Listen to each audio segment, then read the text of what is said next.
जी, आपका नाम बताएँ? जी, मेरा नाम सिद्धार्थ बिश्नोई है। मैं एनएसए जिला उपाध्यक्ष हूँ। जी।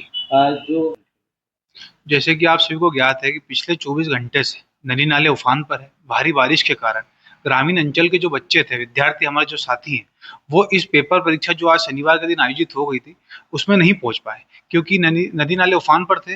ग्रामीण अंचल के बच्चे जैसे-तैसे करके पहुँचे भी अगर सेंटर तक, तो शिक्षकों द्वारा उन्हें वंचित रखा गया, बोला गया कि आप समय पर नहीं पहुँच पाए।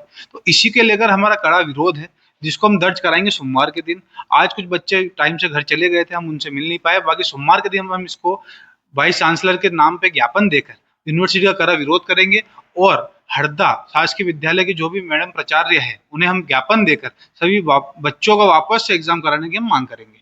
और इसी के साथ हम सब कंधे से कंधे मिलाकर सभी बच्चों के साथ खड़े हुए हैं। धन्यवाद। हो रहे और मैं स्वामी विवेकानंद कॉलेज की बीएससी फर्स्ट ईयर की स्टूडेंट हूँ। आज हमारा पेपर था, लेकिन इतनी अति वर्षा होने के कारण हम नहीं आ पाए, क्योंकि हर गांव, मेरा गांव यहाँ से 45 किलोमीटर दूर है, मकड़ाई पीपलिया, और हमारा पेपर होने के लिए हम लोग आए 5 बजे रात से उठे, एक नहीं हर गाँव में नदी नाली आए। हमने चल चल के यहाँ गले गले तक पानी है उसमें से पार किया, और यहाँ आके देखा तो हमारा पेपर ही नहीं हुआ। क्यों नहीं हुआ पेपर? हमारा पेपर इसलिए नहीं हुआ क्योंकि उन्होंने बोले टाइम से नहीं आए, पेपर कितना लेट हुआ आप लोग? सिर्फ हम सर 11 बजे हम आ गए थे। 1 घंटे में अगर हमको बोल देते कि बेटा दे दो पेपर, तो हम क्या 1 घंटे पेपर नहीं लिख सकते क्या सर? हम पासिंग नंबर उतना तो लिख देते ना 1 घंटे में। कितने बच्चे हैं सर ऐसे 150 बच्चे हैं जो आ चुके हैं पेपर देने, और जो अब्सेंट है, जो कि नहीं आ पाए, उनकी संख्या तो और अधिक है।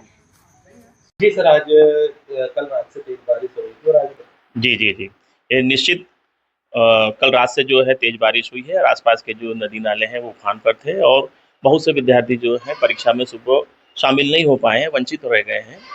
सुबह से ही उनके अभिभावकों के और छात्र छात्राओं के हमारे पास फ़ोन आ रहे थे कि सर ये समस्या है, किंतु ये परीक्षा का मामला है। परीक्षा में जो भी निर्णय होता है वो विश्वविद्यालय परीक्षा शाखा और वहाँ के जो वीसी साहब होते हैं वो लेते हैं। तो हमने उनके संज्ञान में ये बात ले आई है और चूँकि वहाँ से परीक्षा प्रारंभ होने के पहले तक किसी प्रकार के कोई दिशा निर्देश नहीं प्राप्त हुए थे, इसलिए समय पर निर्धारित जो समय है परीक्षा का, उस समय हमने परीक्षा प्रारंभ कर ली और ये सभी हरदा जिले के सभी जो परीक्षा केंद्र हैं, सभी पर समय पर परीक्षा हुई है। उसके पश्चात विद्यार्थी जो हैं, उन्होंने अपनी समस्याएं हमारे से अवगत कराई, हमें लिखित में दिया है। विद्यार्थी परिषद के द्वारा भी छात्र हित में एक ज्ञापन प्रस्तुत किया गया है।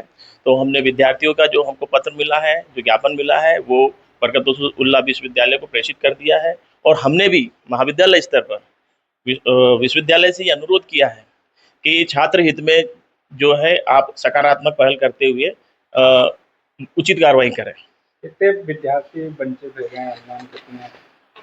कुल विद्यार्थी हमारे परीक्षा केंद्र पे 867 पंजीकृत थे। 695 विद्यार्थियों ने सहभागिता की, शामिल हो पाए और 172 विद्यार्थी परीक्षा में शामिल नहीं हो पाए। किस सब्जेक्ट के थे? कौन-कौन से सब्जेक्ट के विद्यार्थी? आज जो परीक्षा थी वो बीएससी और बीकॉम प्रथम वर्ष की थी।